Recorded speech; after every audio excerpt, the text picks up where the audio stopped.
You are fully embodying this divine essence that is uniquely you, one of a kind. No one has ever been here, will ever be just like you.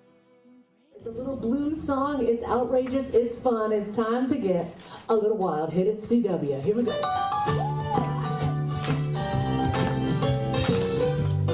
It's so fun. Thank you for holding this vision and this space and bringing this lovely event to fruition. Again, round of applause for you. Nini, thank you. We're not ageless. We just act ageless, and therefore act as if we are. Exactly right. So I'm 182. Actually, I'm almost 68, and I look at that, and I look at myself in the mirror, and I go, how did that happen? Who here is interested in actually becoming younger by the time they arrive at their birthday next year? Who here would be interested in that? Yes. That we actually have the capacity to become younger, stronger, deeper, richer, wiser, more beautiful, more radiant, better in every way imaginable. And every single one of you here is here on purpose with a purpose. You make a difference. It's that ability to just morph and move and melt like water does, where it just wraps itself around whatever it's poured onto, and it blends or is cohesive to everything that's poured into it. So what we want to really do in Ayurveda is master the 5 elements, so that when we become the earth body, we do it with style, and we do it with grace, and the ability to have mastery over our forms. So we are Purusha, also that unmanifested potential that then becomes form. So we want to have choice in the matter and choose from a place of light and love and easiness. So a lot of training for men and women is to be willing to be inadequate, whatever that means, and to just try new things and touch a different way, or express yourself a different way, or try a different position, or whatever it is. You know, play out a different fantasy. But the whole purpose really is about playing and exploring and leaving one's comfort zone, because I feel like the risk of not leaving one's comfort zone is far greater than the risk of leaving one's comfort zone. The more really, if you think about it, why are we so excited in the beginning? Because it's all new. What we're here doing is celebrating not only goddess nature, but sacred male, the whole yin-yang, the whole concept of why are we here? Why are we here? Why are we in this dimension? Like she said, hang out with your emotion. Let it be there. Let it be something that can tell you something, rather than letting it call you, guide you, and make you feel like you have to act on it. Because a lot of times what I see is the emotional navigational system in people that are trying to, of course, listen to what they feel and follow their hearts, can be very, very confused by the mind. Very confused. In fact, the concept, follow your heart, sounds really, really great. But if the emotional system is actually following something that's more of a hook, or more of an addiction, or more of something that it's stuck on, people can confuse that with the heart. And that's a very normal thing to do, but it's a major shift when you can get your own consciousness witnessing how to not follow through desires that are not from your stillness of your higher self. I think you need to really congratulate yourselves, because you're part of that. You're part of raising the whole awareness level of what everyone is capable of, and that's why I'm excited to be part of this festival today. So thank you for that. Natural. 6th sense, right? We have 5, and then there's the 6th. How do we access this? First, we have to let go of the blocks. So if we clear this up, we automatically become more intuitive. We release these emotional blocks, these things that keep us in fear, doubt.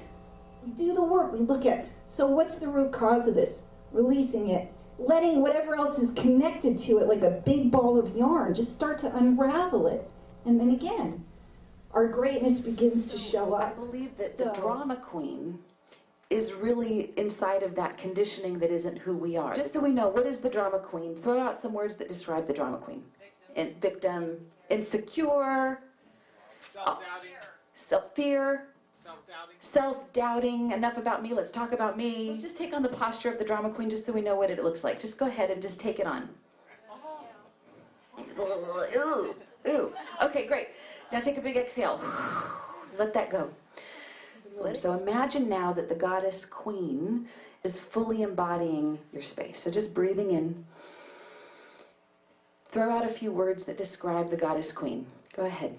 Love, fully expressed, peaceful, elegant, centered, what?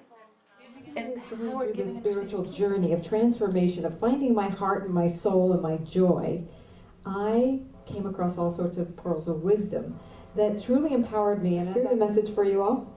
You are always supported. Another affirmation. I know that when the universe says no, there is always something greater coming. So honored to be here. How many are here for the second year? Last year was fabulous. And we are all goddesses, and so we need to every year put this on our calendar. I just had my 75th birthday. But I'm all about helping women understand that it's all about showing up and the power's in the asking. It's not about the money. It's about living your passion. And I began to investigate and study and interview women all over the world. And I did it from one point of view. I wanted to know what it was that made you uniquely powerful in the woman that you are right here and right now. We're never given a vision without the opportunities to create that vision as real. So that means that you have already attracted in people that want to help you. The first one was me, saying I believe in your voice as well. Who else believes in her voice? Very important, because when we can value what our gifts are, when we can value what we're sharing in the world, others can begin to recognize it too, because we hold such a high esteem around the gift of being able to share our creativity. Thank you. I'm here to speak to you on financial abundance, and it is certainly one of my very beloved topics. I have for many decades been working as a clinical counselor, and I have worked with women and men from all walks of life, and we're often told that if we have the awareness, if we have the awareness, and if we do all the self-help, we will be able to move forward. And as a clinical counselor, I know that that's not true at all.